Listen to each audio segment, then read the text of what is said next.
विशेषज्ञ बैठे हैं और हमारे लक्ष्य के स्वयंसेवक हैं। जो कोई पानी पी रहा तो कोई मजे से कुर्सी पर बैठा है, लेकिन हर एक अपनी ड्यूटी को जिम्मेदारी से निभा रहे हैं।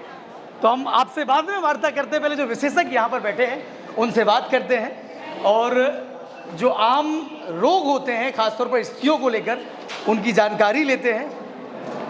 तो मैम, जनता का राज में बहुत बहुत स्वागत है आपका। बहुत बहुत धन्यवाद। और हम चाहेंगे खासतौर पर महिलाओं की एक बहुत बड़ी समस्या होती है, जो अनियमितता होती है माहवारी में, उससे रिलेटेड आपको जानकारी हम चाहेंगे कि आप ऑडियंस को दें, ताकि वो लोग अगर कोई रोकथाम कर सकते हैं, डाइट ले सकते हैं, कुछ चीज़ें फॉलो कर सकते हैं, ताकि ये सब चीज़ें ना।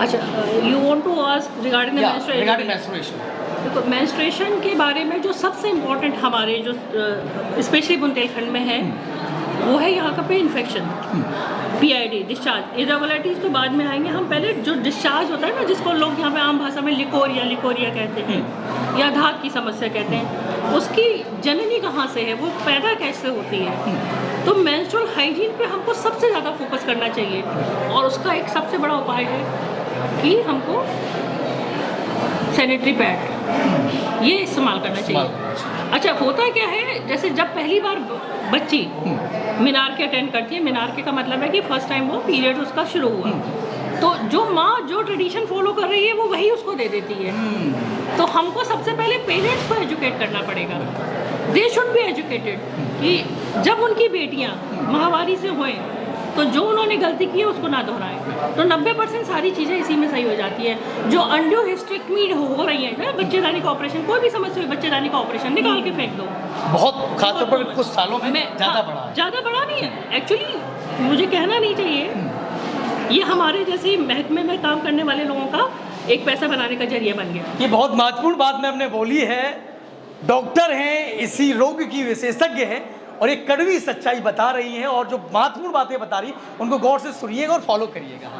तो जो डिस्चार्ज का बेसिकली प्रॉब्लम है, उसमें मैं ये राय देना चाहूँगी कि आप एक अपने फेथ के साथ एक अच्छे गायनोकोलॉजिस्ट से अपना एग्जामिनेशन कराएं। जैसे हम हर साल अपना बॉडी का चेकअप कराते हैं, आफ्टर 40 ईयर्स, आफ्टर 35 ईयर्स। केंद्र सरकार भी कराती है, राज्य सरकार भी कराती है, आम जन को भी कराना चाहिए। और अगर आप थोड़ा सा भी और अवेयर हो तो आप इंश्योरेंस ज़रूर लें, तो आपको एकदम से बोझ ना पड़े।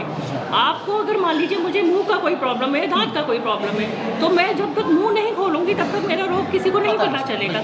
ऐसे ही जब हम बच्चेदानी का जो कैंसर होता है, हिंदुस्तान में सबसे कॉमन कैंसर है, जब तक वो सिम्टोमेटिकली प्रेजेंट करता है तब तक बहुत देर हो चुकी होती है। तो कुछ भी आपको शिकायत हो या ना हो, 40 ईयर्स के अबव आप गायनोकोलॉजिस्ट से कंसल्टेशन ज़रूर करें। ये मेरा पहला ये है। तो जांच जरूरी है, विशेषज्ञ को दिखाना एक समय के बाद, हाँ, एक अंतराल में दिखाते रहें, एक साल पे। और सिम्टम्स हो तो इमीडिएटली उसमें इग्नोर ना करें, तो आप बहुत सारी चीज़ों से बहुत बच जाएंगे, आप बड़ी बीमारियों से बच जाएंगे।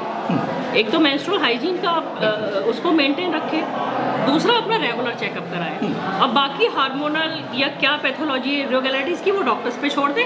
वो जब आएंगे तो इंडिविजुअल कैटेगराइज करते हैं किसको क्या प्रॉब्लम है, उस तरह से ट्रीटमेंट दे देते हैं। तो एक जो पब्लिक में अगर मेरा मैसेज इतना चला जाए कि आप जब आपकी बच्ची को महीना हो तो उसको पैड से इंट्रोड्यूस कराएं, कपड़े से ना कराएं, ठीक है। ये मेरी और मैं चाहता हूँ विस्तृत चर्चा हो आपसे इस पर। सबसे पहले जो हमारी ऑडियंस है वो ज़्यादातर बुंदेलखंड से ही जुड़े हैं, तो उनको आपकी कुछ खास नसीहतें, एक कह लें एक प्रॉपर पाठ लेसन उन्हें सिखाइएगा, ताकि वो अपनी बच्चियों को कम से कम जो उन्होंने झेला है उनकी बच्चियाँ ना झेलें। मैं आपको बताऊँ भाई साहब, मैं जब यहाँ आई थी ना, तो मेरी जो क्वालिफिकेशन है, मैंने MBBS KGMC लखनऊ से किया है, और मैं MD गायनी मैंने मौलाना आज़ाद मेडिकल कॉलेज से किया है। मैं जिस टाइम में आई थी उस टाइम लोग मेरे पे हंसते थे कि तुम वहाँ क्यों जा रही हो, वहाँ कैसे तुम करोगे, कैसे तुमको लोग, क्योंकि यहाँ तो एक माल प्रैक्टिस में कहूँ कि ब्लाइंडली कोई भी आदमी बस हिस्टेक्टमी। और जब मैं अपने पर्चे पे लिखती थी यूज़ पैड, तो लोग हंसते थे कि यूज़ पैड ये कौन सा ट्रीटमेंट है, क्या पागल आ गई है क्या।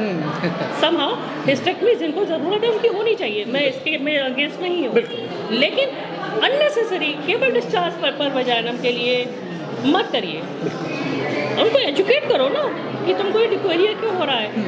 धात करके 2 शब्द सर में ऐसे डाल दिए गए कि धात करोगे, अरे ये है क्यों, है ना। नॉर्मल डिस्चार्ज को भी तुम डिजीज डिस्चार्ज बता रहे हो बिना एग्जामिनेशन। कम से कम पर स्पेकुलम एग्जामिनेशन तो करो। उसको दांत का दर्द है तो बिना मुंह खोले आप दांत कैसे देख लोगे।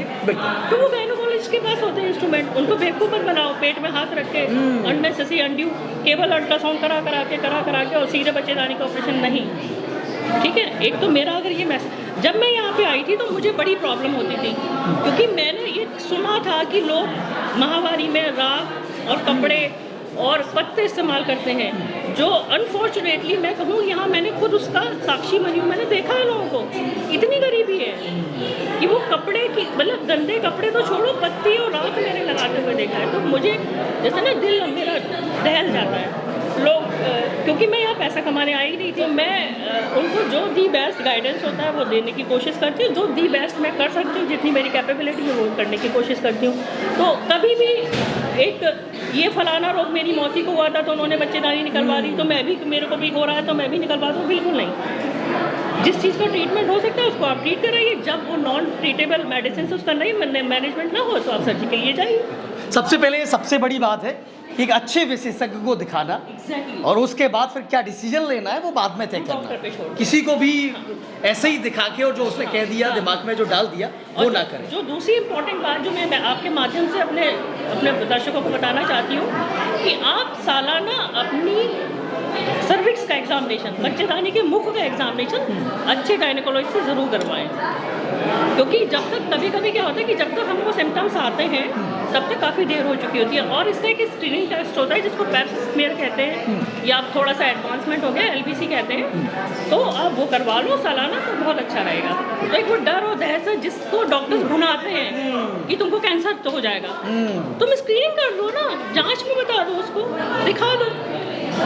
मैम बिल्कुल, अभी हमारा हो सकता है आपका हमसे मन भर गया हो, लेकिन आपसे बात करके हमारा मन नहीं भरा है। कुछ और भी सवाल हमारे हैं जो खासतौर पर स्टूडेंट हैं, हम छात्रा हैं, उनके लिए सलाह है कि इस टॉपिक पर अपने पेरेंट्स से कोई दिक्कत है तो बात करें, बोले। बिल्कुल बिल्कुल खुल के बात करें। बल्कि मैं तो कहूँगी कि स्कूलों में अगर जहाँ पे गर्ल्स पढ़ती हैं वहाँ के प्रिंसिपल साहिबा को, टीचर्स को रेगुलर अपने लेवल पे उनको एजुकेट करें। नहीं तो अगर डॉक्टर जो आपके पास अवेलेबल हो उससे जाके साल में एक आध बार आप उनसे 2 वे डायलॉग करा लें, कोई दिक्कत नहीं है। बिल्कुल, तो बहुत महत्वपूर्ण जानकारी मैम ने दी है, बहुत बहुत धन्यवाद आपका मैम। आपसे मिल के बात करके बहुत अच्छा लगा, और हमारे जो बुंदेलखंड के लोग हैं वो भी जागरूक होंगे। और मैम पता और बता दीजिएगा, क्योंकि मुझे लगता है कि मुझे आपके पास हर महीने एक बार आना चाहिए और एक सेशन करना चाहिए। आई विल ट्राई, मेरा सौभाग्य होगा। मैं ब्रिजरानी हॉस्पिटल में डॉक्टर संतोष है। चलिए बढ़िया, तो हमारे राट से ही मैम बिलोंग करती हैं, ब्रिजरानी हॉस्पिटल है, और अब वादा आपसे भी करते हैं, और मैम के पास अगर समय रहेगा तो हम कोशिश करेंगे कि हर महीने कम से कम एक बार जाकर मैम से मुलाकात कर सकें और आपको जानकारी उपलब्ध करा सकें। बहुत बहुत धन्यवाद आपका, हमारी ऑडियंस का भी बहुत बहुत धन्यवाद।